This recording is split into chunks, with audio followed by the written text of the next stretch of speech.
ان پڑھ لوگ دینی علماء کی تقلید کرتے ہیں تو ان تک دعوت کیسے پھیلائی جائے؟ ہاں جیسے ہم پھیلا رہے ہیں. یہ سب سے کرٹیکل کوسچن ہے اس امت میں، گمراہی کو ختم کرنے کا طریقہ کیا ہے. ابھی تک جن لوگوں کو درد پیدا ہوا،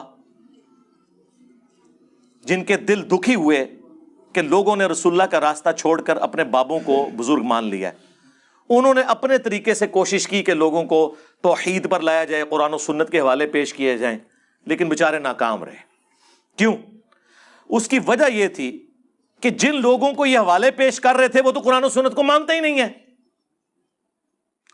آئینی طور پہ مانتے ہیں. جیسے ہمارے ملک میں بھی آرمی چیف آئینی طور پہ تو وزیر اعظم کے انڈر ہی ہوتا ہے، لیکن پریکٹیکلی، ہاں پریکٹیکلی آپ دیکھ لیں کہ پچھلے 6 سالوں کے اندر 5 وزیر اعظم چینج ہو چکے ہیں، آرمی چیف ایک ہی ہے.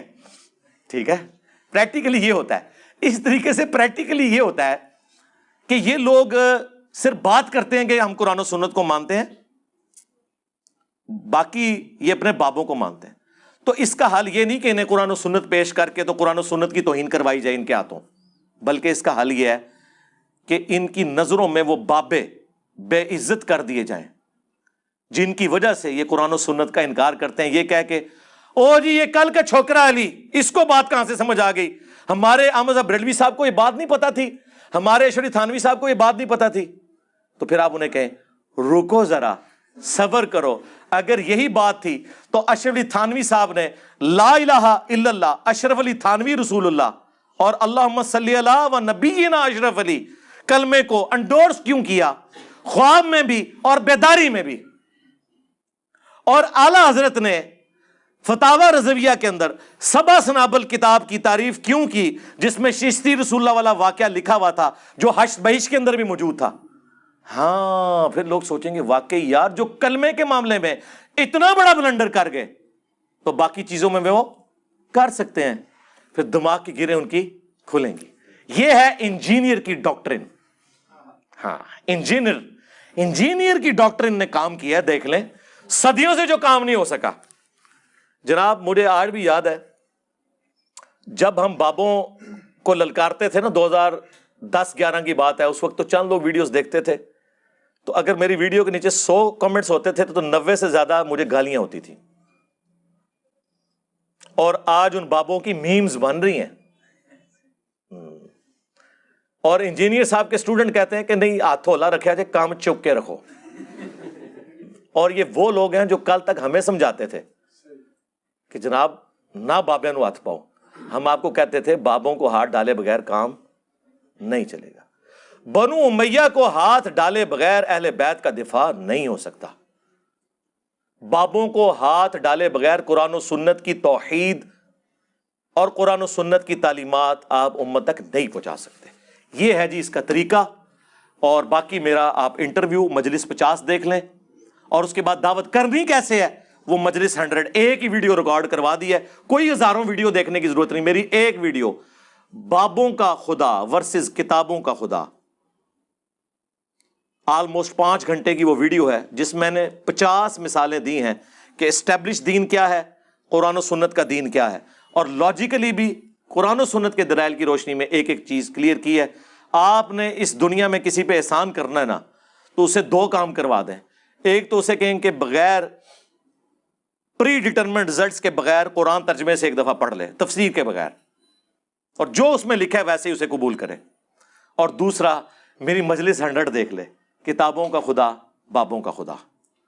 یہ ڈیفرنٹ ہے، عقیدے میں تو ایک ہی مانتے ہیں لیکن تعلیمات میں ڈیفرنٹ. یہ وہ علماء ہیں جو کہتے ہیں جی انجینئر صاحب نے آ کے فتنہ کھڑا کیا ہے. ہم لوگ تو بالکل آپس میں شیر و شکر تھے، آپ کو نظر آ گیا. بلکہ وہ لاہور کے ایک مولانا نے کہا تھا کہ بریلوی دیوبندی اہل حدیث ایک تسبیح میں پرویا ہوا اتحاد بن چکا ہے. ہمارے مطالبات آپ کے سامنے ہیں. ہم آپ کو بارہا یہ کہہ چکے ہیں کہ اہل حدیث دیوبندی اور بریلوی اتحاد ایک تسبیح کی طرح ہو چکا ہے، ایک قوت اور طاقت بن چکا ہے. ہوں لگ پتا کیا ہے نا تنو، کوئی تسبیح میں نہیں پرویا ہوا. اس کا جواب تو خیر ان کے اس بیان کے کچھ عرصے بعد ہی آ گیا تھا، جب بادشاہی مسجد کے باہر اس کے جواب میں بریلوی مولانا نے کہا تھا کہ جی چھڑ دو وہابیاں دی اذان دا کہ احترام، وہابیوں کی اذان کا کیا احترام، ایتے سوراں نے سور نے کہنا انہاں بڑیاں دے اخلاص منگو تو بڑے بڑے لوگ ان گداواں نو خیر پا ہی دیں گے۔ چلو جی چلیے، او بھابیاں دی اذان اے تے کڑا دے اے تے سور دے سور ہیں۔ چلو چلیے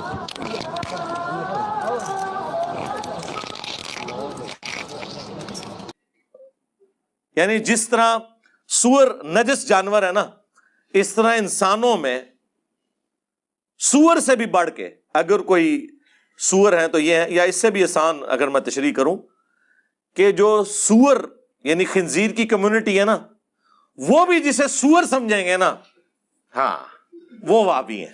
اور وہابی جب بریلوی کہہ رہا ہو تو اس سے مراد دیوبند اور اہل حدیث دونوں ہیں، کیونکہ وہ بادشاہی مسجد دیوبند کے پاس ہے، اہل حدیث کے پاس نہیں ہے، لہٰذا انہوں نے ان کو وہابی کہا۔